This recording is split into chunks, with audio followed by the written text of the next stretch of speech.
y'all? It's your boy DJ Classic, and you are back on the world's most transparent podcast. It's the Glass Table. I'm here with my brothers, my dogs, Make It Happen Mo, and Johnny Tap. It's the Morgan Boys. Yes, sir, man. We back, man. Listen, we growing, baby.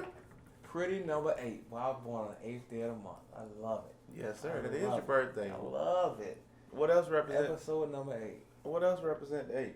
Steve Young. No? Who else? Come on, man. Legendary, man. My dog, man. Shout out to Kobe Bryant, man. Kobe Dean, the great 8, man. Rest in peace, man. Miss you. We miss you. Come on, man. Kobe Dean, baby. Come on. Great 8, my favorite player. I love it. Big Speaking time. of 8th episode, I want to give a big shout out to my guy, Ocho Cinco, man. Break some glass for Ocho right now, please. Why didn't get into it, man? Ocho went out, got him a nice little meal. I don't know if he had too many people with him because his tab was only $37. $37 tab. So, yeah. He was definitely By himself. Okay, he was hanging out in Miami, Florida, somewhere down south. Mm-hmm. He tipped it was a Mexican restaurant. He tipped them $1,000. Mm-hmm. And the reason was because, you know, I appreciate y'all being here, serving me, doing this during this time, during this pandemic. I want to, you know, take care of y'all. Appreciation, $1,000. Stimulus check, here you go, on me. It's a good guy, man. Big Check. guy. A check on top of a check. A stimulus check on top of stimulus. Yeah, $1,000 tip. Sheesh. That's big. That's really big, man. That is. That's huge. That's a blessing. But you know what, man? I met Ocho one time, and I can honestly say that that's a pretty cool guy. Like, he's a cool guy. Yeah. Funny guy. I'm about to say, I met him too, and he was silly as ever. He's a gamer, so that's the conversation we had. He likes to play FIFA.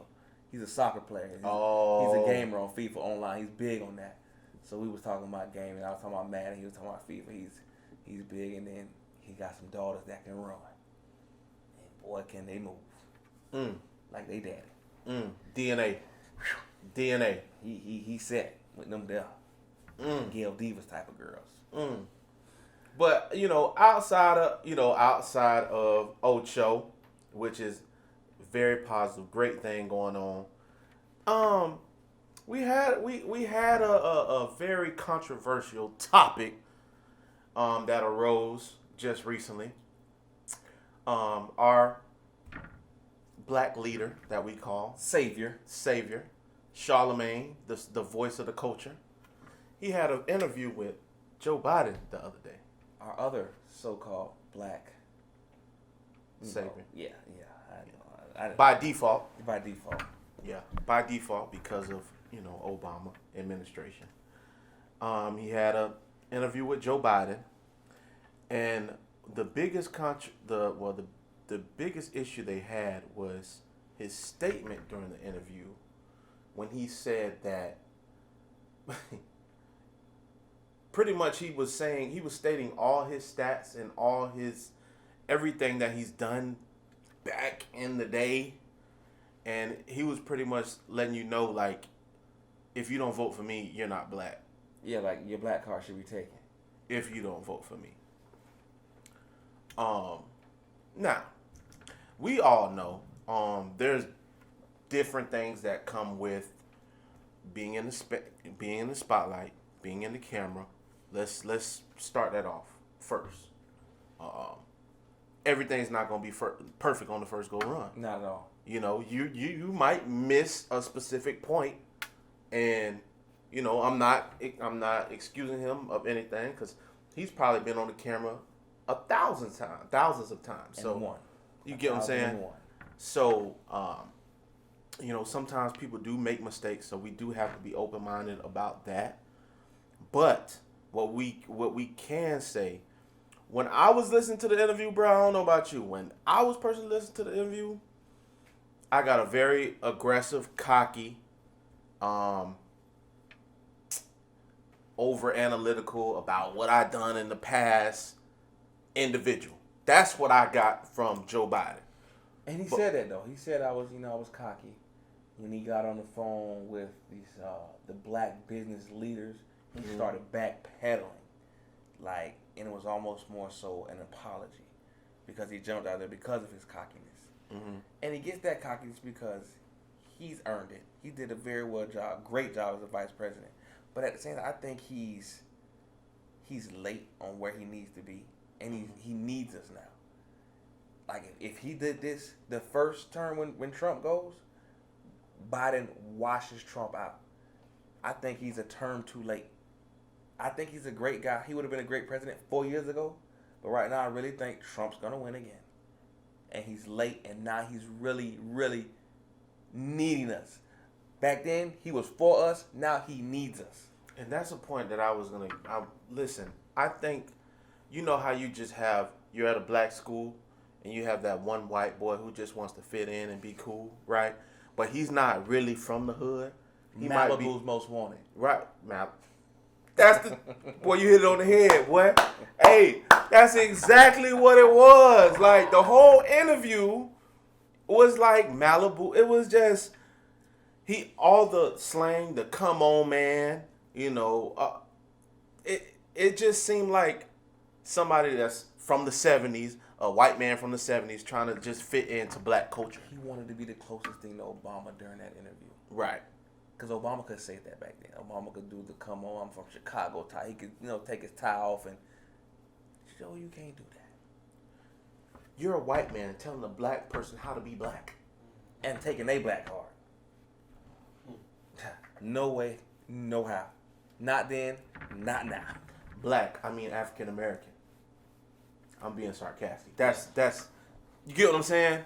Like Joe Biden, like he is I think he's doing a little too much to get our attention. Personally.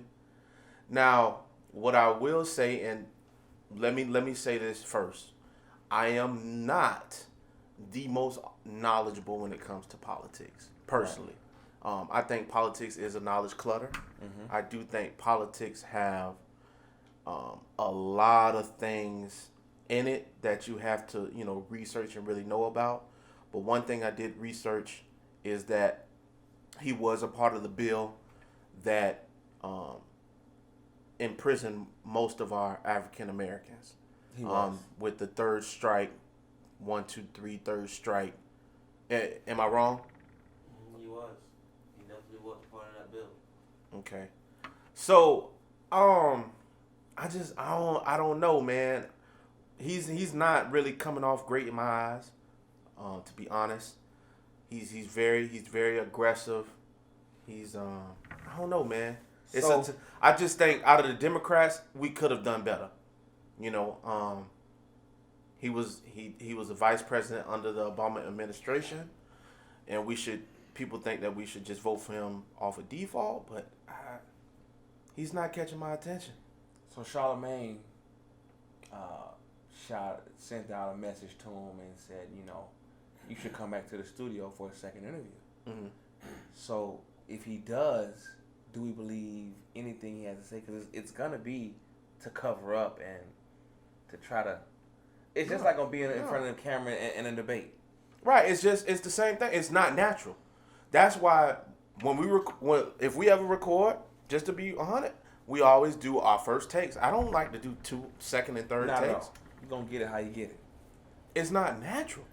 So now my question to you is, it's not do natural. You vote for Joe?